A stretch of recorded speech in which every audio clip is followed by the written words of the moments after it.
All right, welcome back to HashrateUp Focus. Today, I would like to talk to you guys about firmware. HashrateUp, hardware sales, advisory, hosting, and site brokerage. Find new and used ASIC deals through the website and the Telegram channel below. Make smarter decisions with HashrateUp. Firmware is a hot topic right now with hash price being at 35 because it can change the way your miner fundamentally does its calculations. It can make it more efficient. It can make it run more profitable in these times of very low hash price. And therefore, I want to go over quickly what that is, how it works, and what options we have. You can think of an ASIC like a computer. So just like your phone is running Android or iOS, or your computer is running, on Apple software, Windows, Linux, or whatever, your miner has an operating software on it as well, right? Per default, all Antminers come with obviously Bitmain firmware, MicroBT machines come with MicroBT firmware, Auradine machines with their own, and so on and so forth. And there's already a difference there in how these firmwares work, how efficient they are, how the miner runs. And this is somewhere where suppliers like Auradine are trying to make a big difference in the way that they set up their miner, what it defaults to, what options you have in the software to make the machine run.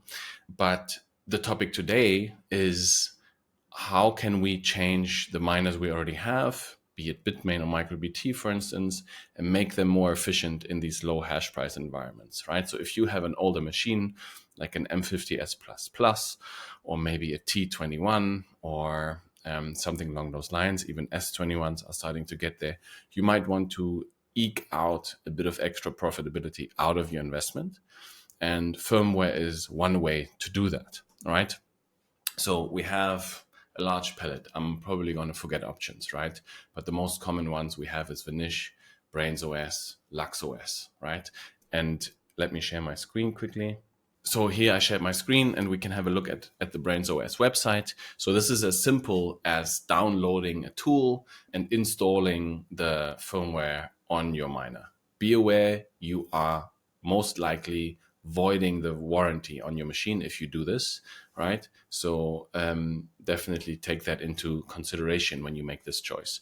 If you have a hosted machine, in most examples and all the hosters that I work with, you can ask them to do this work for you. It'll probably come at a fee, but they will basically have to install the firmware on your miner. I know the guys at Wilson Pool, for instance, they don't charge for this service because it's literally, taking an SD card out of the miner, installing the firmware on it, putting it back in, and then the machine runs on a different setting. So right here, you can see on my S9, there's a little slot for an SD card where you can put an SD card in with a different firmware on it, and then the miner will run on that. And just like the old S9 here, other miners will have a very similar option. Buying Bitcoin miners should be simple, safe, and fast. Altair technology delivers exactly that. Based in the US and shipping directly from St. Louis, Altair eliminates all the shady messaging groups, customs and tariffs issues, and makes sure Bitcoin miners get to you on time. Altair stocks leading commercial ASIC miners, efficient home units, and all the critical parts you need, backed by real inventory, real support, and a team of people that you can rely on and actually mines Bitcoin. Thank you so much, Altair Technology, for supporting the show. And without further ado, let's get back to it. So back to the screen, right? This is BrainsOS, and you can see some of the metrics here, right? So BrainsOS is supported for the S21 XP, S21 Pro, S21 Plus, the T21 and the S19J Pro. So those are the models that this firmware works on. And if we now say have an old Antminer S19J Pro, we can see what the results are likely to be when we install this, right? So on stock firmware, we have one power setting. We can't underclock or overclock. It's 104 terahash and 29 joules per terahash.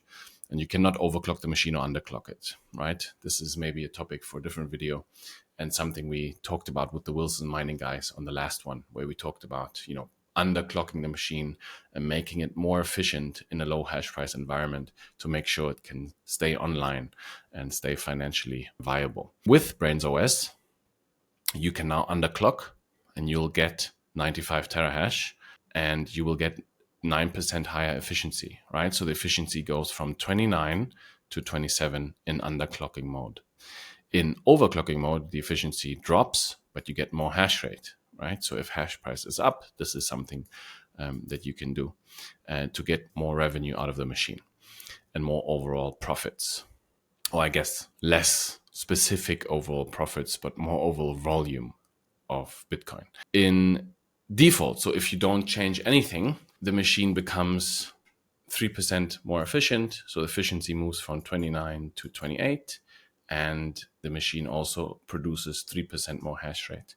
If we now compare this to an S21 Pro, right? Different machine, obviously, much more efficient machine per default, right? So the default efficiency is 15. Again, there's only one power setting, so you cannot overclock or underclock.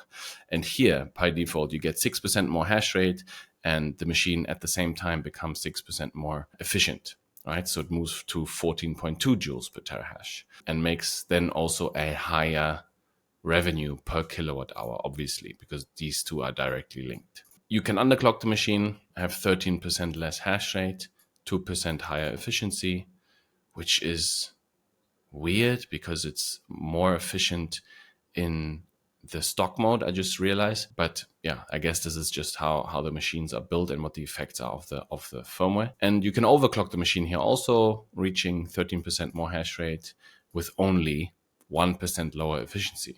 Right. So if you install BrainsOS, you can try this out with your machine if you have one.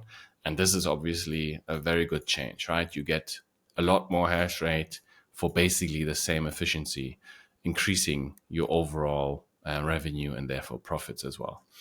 Now, moving over to Lux OS, this is firmware supplied by Luxor. They currently support all Bitmain ASIC models and working on MicroBT, right? So in both these examples, if you use their pool as well, you will get a deal, right? If you use their firmware and their pool, that likely reduces your overall fees. And this is important to consider because now, going back here, if you install this, right, and let's say you use BrainsOS, but you remain on Luxor, now you pay higher fees because, of course, the firmware isn't free, right? There is a 2.5% dev fee.